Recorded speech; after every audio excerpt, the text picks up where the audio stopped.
Então vamos dar o prosseguimento da leitura dos Romanos. Já estamos no capítulo 12. Não.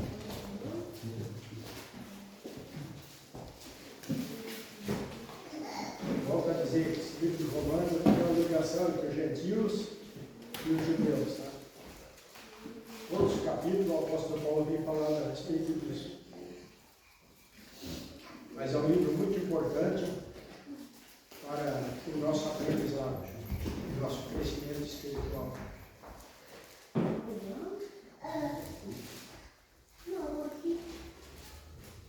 Romanos capítulo 12.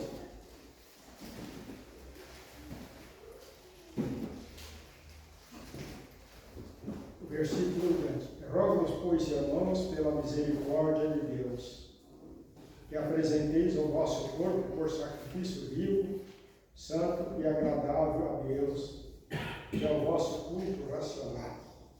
E não vos conformeis com este século, mas transformai-vos pela renovação da vossa mente, para que experimenteis qual seja a boa e agradável e perfeita vontade de Deus. Porque pela graça que me foi dada, digo cada um dentre vós que não pense de si mesmo além do que convém, antes pense com moderação, segundo a medida da fé que Deus repartiu a cada um. Porque assim como um só corpo tem mas nem todos os membros têm a mesma função, assim também nós, porquanto muitos, somos um só corpo em Cristo, tendo porém diferente dons, segundo a graça que nos foi dada, se profecia seja segundo a proporção da fé, se ministério dediquemos-nos ao ministério, o que ensina, esmere sendo fazendo, o que exorta, faça com dedicação, o que contribui com liberalidade, e o que preside com diligência, quem exerce misericórdia com alegria. O amor seja sem hipocrisia, detestai o mal, pregando-vos ao bem. Amai-vos cordialmente uns aos outros com amor fraternal, preferindo-vos em honra uns aos outros. No zelo não sejais remessos, sede fervoroso de espírito, servindo ao Senhor. Regozijai-vos na esperança, sede paciente na tribulação, na oração perseverantes. Compartilhai as necessidades dos santos, praticai a hospitalidade. Abençoai os que vos perseguem, abençoai-vos a maldição. Alegrai-vos com os que se alegram, chorai com os que choram. Tende o mesmo sentimento de uns para com os outros, em lugar de serdes orgulhosos, concedei com que é humilde. Não sejais sábios aos vossos próprios olhos. Não torneis a ninguém mal por mal, não sejais perante todos os homens. Se possível, quando depender de vós, tende paz com todos os homens. Não vos fiqueis a vós mesmos, amados, mas dá lugar à ira, porque está escrito: a mim me pertence a vingança, eu é que retribuirei, diz o Senhor. Pelo contrário, tiver fome, dá-lhe a comer, se tiver sede, dá-lhe a beber, porque fazendo isso, amontoará brasas vivas sobre a sua cabeça. Não te deixe vencer do mal, mas vence o mal com o bem. Então nós temos aqui uma leitura do capítulo inteiro, contém 21 versículos, mas é bastante importante a gente meditar no que a palavra de Deus nos ensina. E aqui, rogo-vos, quer dizer, peço-vos.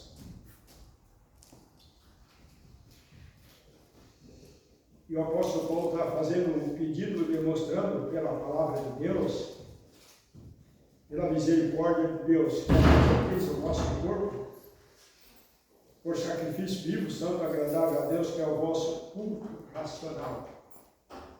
Interessante esse versículo aqui, para nós meditarmos. Pensarmos e também para que tenhamos o conhecimento, para que possamos viver segundo a determinação da vontade de Deus.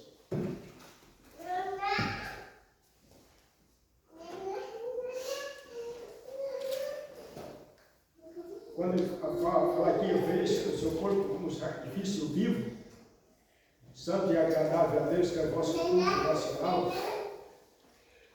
Porque o povo de Israel era ordenado por Deus para que eles fizessem sacrifício de animais. E o animal era sacrificado para a detenção dos pecados deles.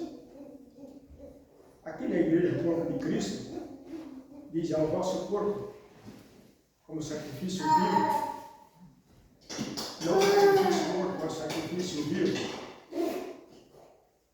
santo e agradável a Deus, que é o vosso culto racional. A palavra culto, ela tem significado muito como sacrifício. Porque para Deus, no Antigo Testamento, era oferecer um animal a Deus. E aquele animal então estava morto. E aqui é interessante que para os salvos no corpo de Cristo é oferecer o seu corpo a Deus, corpo vivo. Porque Cristo nos deu vida para vivermos na sua presença. Então nós não somos mortos, nós somos vivos para adorar a Deus, se reunir e aprender dele segundo a sua vontade. E é com razão. Por que a razão? Porque a razão nossa foi o perdão dos nossos pecados por Cristo na cruz. Portanto, daí nós temos a razão de cultuar a Deus, ou de louvar a Deus, de se reunir com a grandeza do propósito de Deus.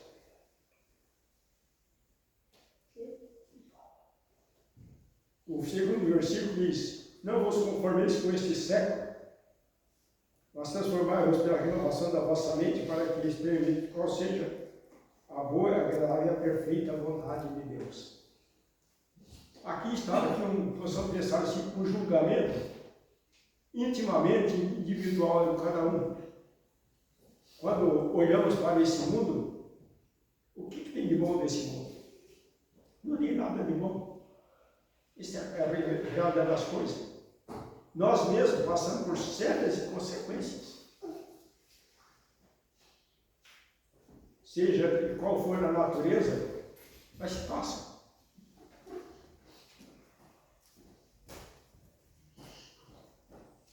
Se conformar é andar de acordo com o mundo anda. Então a Bíblia diz, não andeis de acordo com o mundo anda, mas segundo o acordo da vontade do Senhor. Esta é o ponto mais importante para que possamos compreender esse ponto da palavra de Deus. E daí no nosso coração possamos experimentar qual é a vontade do Senhor na nossa vida, para que nossos atos sejam para agradar ao Senhor e não a nós mesmos. Quando nós olhamos lá no livro de Gálatas, o que a Bíblia diz? Que a carne luta contra o espírito contra a carne, porque são opostos entre si. Então é guerra, a carne e o espírito de Deus. Porque o espírito de Deus quer uma vontade e a nossa carne quer outra. Então, se olharmos de uma maneira geral o que diz a palavra de Deus, possamos pensar muito bem a respeito disso. E no versículo 3, então, porque pela graça que me foi dada, digo a cada um dentre vós que não pense de si mesmo além do que convém. Antes, pense com moderação, segundo a medida da fé que Deus repartiu a cada um. Então, não nossos pensamento de homem vai prevalecer.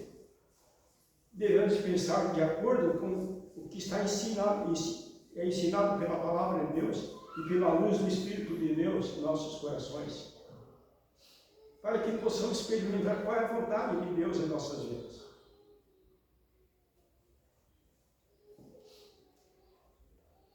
E com moderação.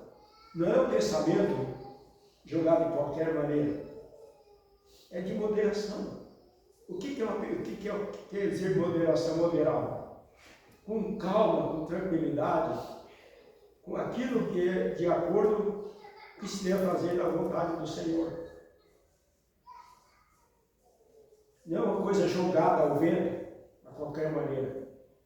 Por isso que muitas pessoas perdem o crescimento da parte de Deus, porque não pensam. Não pensam o que vão fazer, não pensam o que estão fazendo. Não pensam que aquilo é aprovado por Deus, é desaprovado por Deus.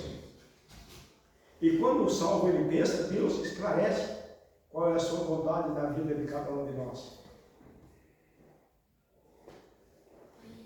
Interessante no versículo 4, começa a entrar capítulo 11, que Deus coloca na igreja de seu corpo. Porque assim como em um só corpo tem muitos membros, mas nem todos os membros têm a mesma função, assim também nós, conquanto muitos, somos um só corpo em Cristo, e membros uns do outro. Porém, tendo diferentes dons, segundo a graça que nos foi dada, se profecia, seja segundo a proporção da fé. Se ministério, dediquemos-nos ao ministério, o que ensina e esmete no fazer. O que exorta, faça com dedicação, o que contribui com liberalidade, o que preside com diligência, quem exerce misericórdia com alegria.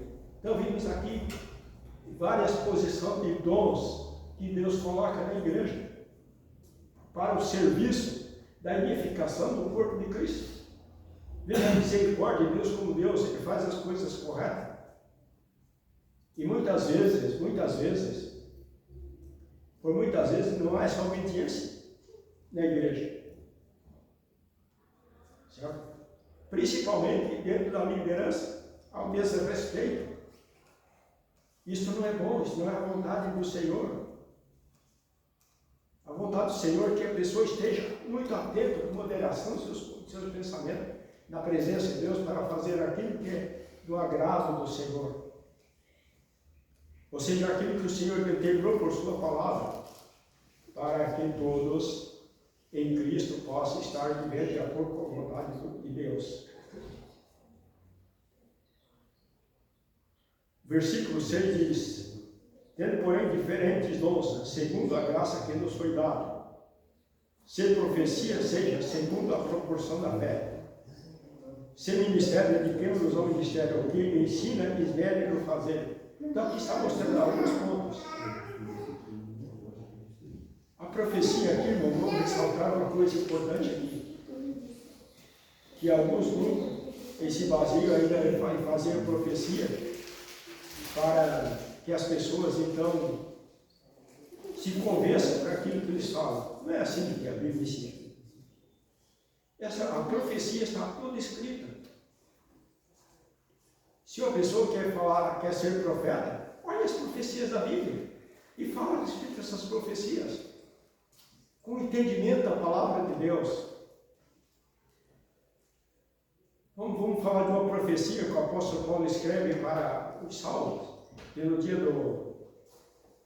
do arrebatamento e da ressurreição. Então, uma das profecias diz que o Senhor ressuscitará o nosso corpo de humilhação para transformar como o corpo da sua glória, para estar na eternidade. É uma profecia. Profecia que foi dita antes para se concretizar no tempo determinado de Deus. Então, primeiramente, o que a pessoa pensa, vou profetizar o que eu penso, o que eu quero, não é assim. Pode se tornar ato diabólico, muitas vezes, essas coisas. Então, tem que tomar muito cuidado com o que a palavra de Deus nos mostra e temos que ter conhecimento, intensidade de moderação para aquela vontade do Senhor. E assim por diante, existem muitas outras profecias referentes ao corpo de Cristo, que há de se cumprir.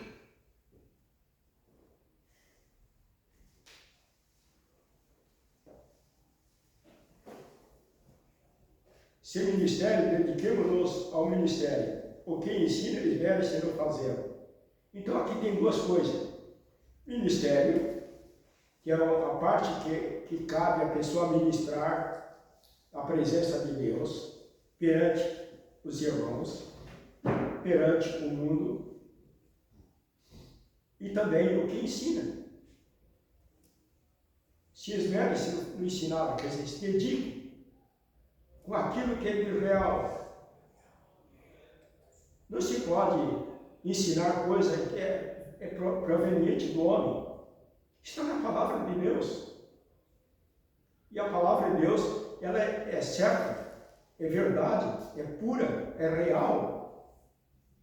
Então não se pode se fazer qualquer coisa da vontade humana. Infelizmente, aquele que faz essas coisas é desaprovada por Deus.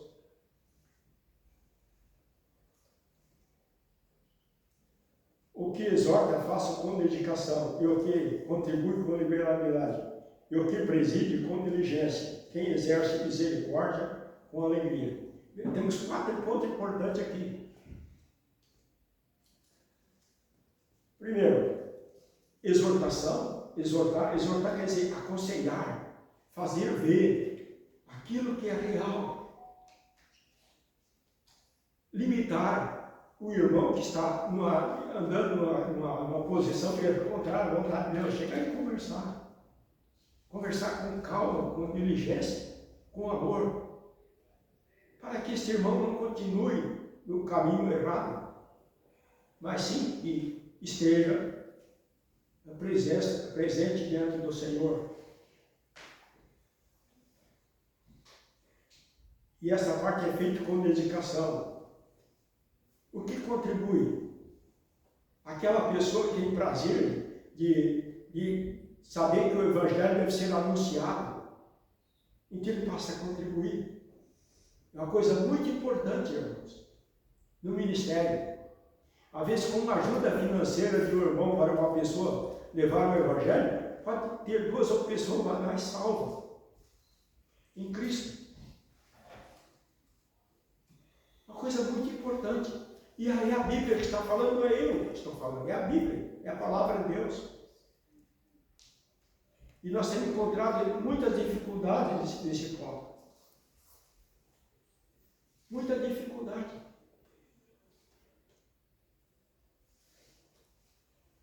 E a misericórdia? O que é misericórdia? É a pessoa ver a necessidade do outro e abraçar e contribuir, ajudar. Isso é misericórdia. Quando nós olhamos a misericórdia de Deus, o que Ele fez com nós? Ele nos impediu de ir para o lago de fogo do inferno, entregou sua vida na cruz para nos dar a salvação, para levar o seu reino celestial. Isso é misericórdia. E fazer isso com alegria. Não é fazer para ser restituído. É uma dádiva da pessoa para com o seu próximo de uma maneira sem restituição.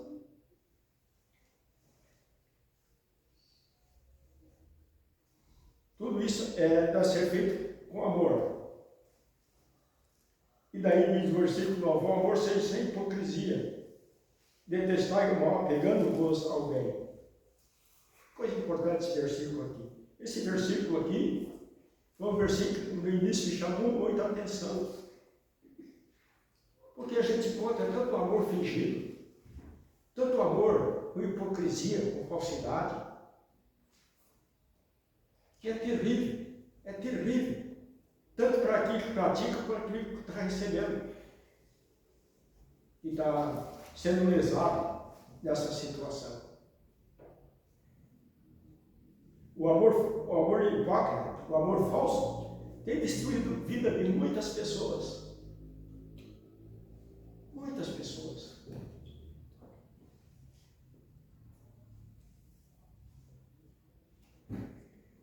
O versículo 10, amai-vos cordialmente uns aos outros, com amor fraternal, preferindo-vos em honra uns aos outros.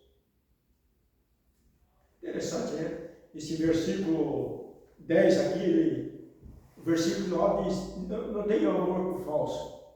E o versículo 10 mostra como se deve amar. O amor cordialmente, o amor de coração, um amor sincero, um amor sem falsidade,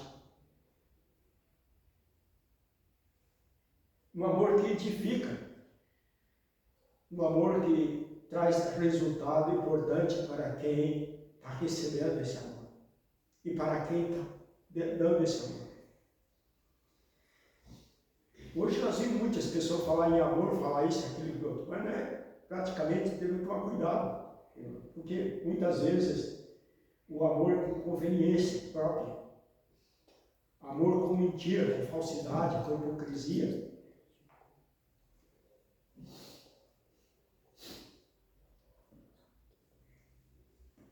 No versículo 11, no zelo não sejais remisso, sede fervoroso de espírito, servindo ao Senhor. A palavra remisso quer dizer descuidado ou negligente.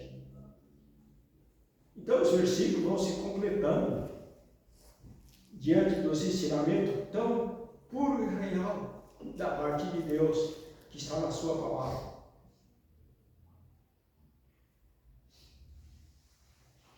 Às vezes o versículo fala, mas uma palavra no versículo chama a atenção e dá o significado de uma totalidade. Muda todo o conceito de um viver de uma pessoa perante o Senhor e perante este mundo tão tenebroso, tão terrível.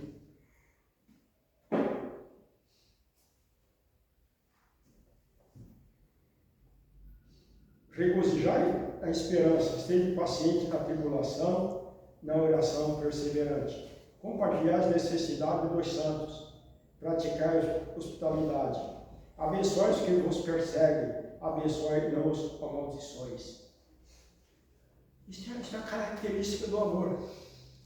Lembra disso que eu falei que o amor não é uma coisa, quando se pratica, não tem intenção de ser restituído? A palavra de Deus, quando nós olhamos cuidadosamente, ela se completa, ela mostra com clareza.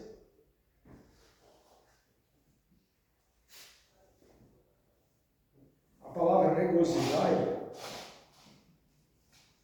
na esperança e sendo paciente na tribulação e na oração perseverante. Interessante observar esses pontos aqui. A palavra regozijai, ela é um pouco mais do que alegria. Ela vem com alegria com gozo, aquela alegria com satisfação, aquela alegria que enche o coração de prazer, pelo ato designado dentro do propósito de Deus. Então, a pessoa sente isso quando está em obediência, na plena obediência ao Senhor, porque ele recebe isso do Senhor. E o Senhor faz ele entender segundo a grandeza da sua graça. É compartilhar as necessidades dos santos, praticar a hospitalidade. Então, está incluído já nos versículos anteriormente, eu falei a respeito disso. Abençoai os que vos perseguem, abençoai e não os amaldiçoe. O que é abençoar aqui? Por nos versículos posterior vai completar isso também. Abençoar significa entregar alguma coisa em favor daquele outro. Isso é abençoar. Não é como o mundo diz, Deus te abençoe, Deus te abençoe. Isso não é bênção. Isso aí é um fingimento, isso é uma falsidade. Abençoar é dar algo que supre a necessidade do outro. Isso é proveniente do amor ao próximo. E ainda aqueles que perseguem. Se uma pessoa nos faz um ato de irreverência dentro do propósito de Deus, e ele vem a precisar de qualquer coisa, não fecha. Não fecha. Faça. Porque no versículo posterior eu vou ver o que vai acontecer com essas pessoas. O que Deus vai fazer no coração delas. Abençoai e não os amaldiçois. Viu como na vida de uma pessoa ela tem duas coisas que ela pode fazer? Ela pode abençoar e pode amaldiçoar. Amaldiçoar é não fazer a bênção do devido é deixar a pessoa na situação precária e pior que está. Isso é maldição. Muitas vezes a gente pensa que a maldição é falar coisa inconveniente contra ela. Não. É só não fazer a vontade do Senhor contra aquela pessoa.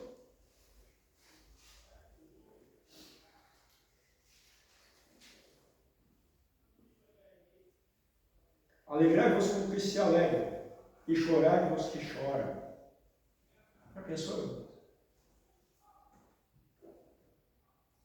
No mesmo momento que a pessoa pode estar alegre, também ele pode estar chorando. Depende da situação. Se ele se encontrar com uma pessoa que está alegre, ele se alegra junto. Mas se ele encontrar com uma pessoa que está chorando, ele vai chorar junto também.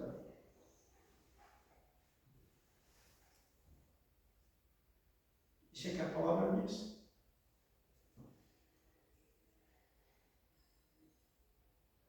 Tendes o mesmo sentimento de uns para com os outros. Em lugar de seres orgulhosos, condescendei com o que é humilde. Não sejais sábios aos vossos próprios olhos. Interessante que o apóstolo Paulo está dando uma referência no Antigo Testamento. Porque eu já falei nos outros estudos. Porque os romanos aqui, irmão, em parte eles eram judeus. Dispersos. E chegaram em Roma antes que Paulo chegou. Depois no estudo nós vamos chegar a isso aí, no capítulo 16 de Romanos. Fala a respeito disso.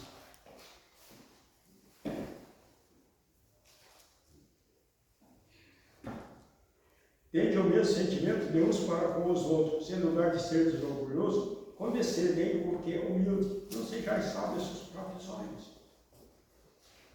Interessante. Interessante, sábio aos seus próprios olhos. É aquilo que a pessoa pensa, eu sei mais que todo mundo. Então eu imponho aquilo que eu devo fazer. E as pessoas têm que fazer o que eu faço. Não é assim, a Bíblia diz. Se ele tem uma sabedoria alta, dada por Deus, agradeça a Deus por isso. E essa sabedoria ensina a ser forte, a Bíblia diz, então aprenda a tolerar os cargos e não agradar-se a si mesmo. No capítulo 14 da Romanos, passar por esse versículo. E pois não torneis a ninguém mal por mal, esforçai-vos a fazer o bem perante todos os homens. Aqui, fecha. Diz, não torneis mal a ninguém. Não torneis a ninguém mal por mal. Esforçai-vos a fazer o bem perante todos os homens. Imagine, irmão, se uma pessoa que faça mal para a gente, e nós vamos pagar com mal também. Como é que fica? Como é que fica a vida de santidade, da presença do Senhor?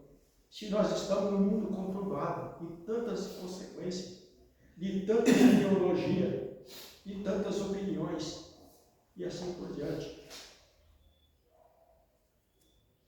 Mas a Bíblia diz, não vos conformeis com este mundo. Então, se nós pegamos o assunto do capítulo, vai se fechando.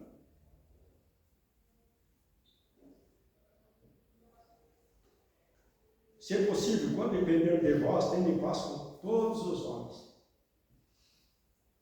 Interessante que muitas vezes aquela pessoa se torna inimigo mesmo. Deus coloca nela mesmo para ela vir depender. Eu lembro de uma vez de uma pessoa que falou para mim, Ed, nunca que eu vou ocupar você. Tudo bem. Quando chegou um dia, o meu filho dele ficou doente, ele me pediu para passar na casa dele para a injeção do menino dele. Eu disse, não, tudo bem. Foi.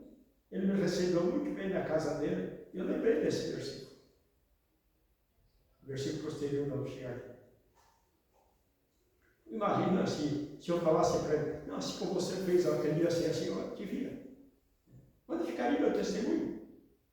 Onde ficaria a minha obediência ao Senhor? Aonde?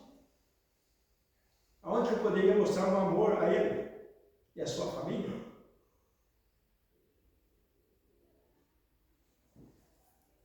E naquele momento ele dependeu de mim e eu prontamente com muita gratidão, fui e fiz aquela bênção em favor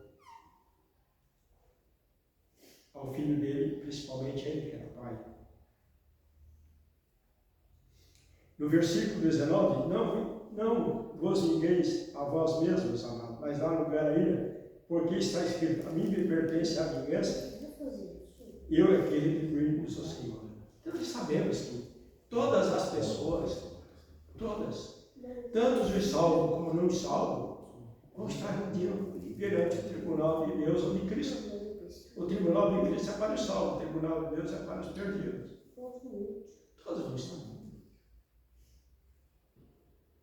E o Senhor que vai dar devido a cada um, segundo os seus atos, da sua vida que viveu.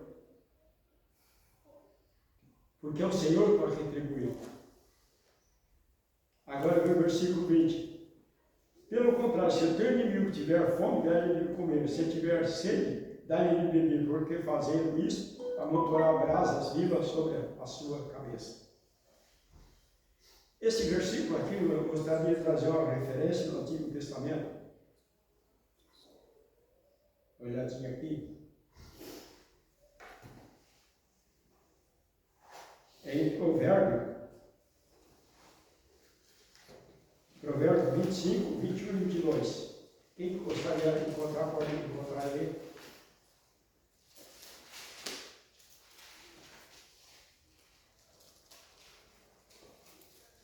Se o seu inimigo tiver fome, dê-lhe de comer.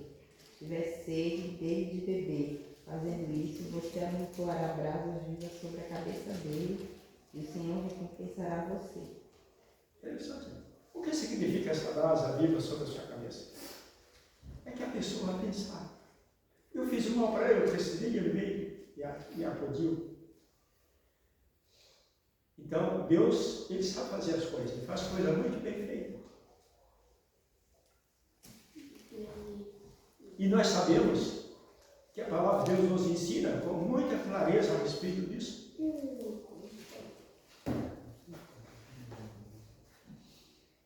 O versículo 21, para nós finalizar, não te deixe vencer o mal, mas vence o mal com o bem. Isso é error. Isso é error. Esse ensinamento desse capítulo.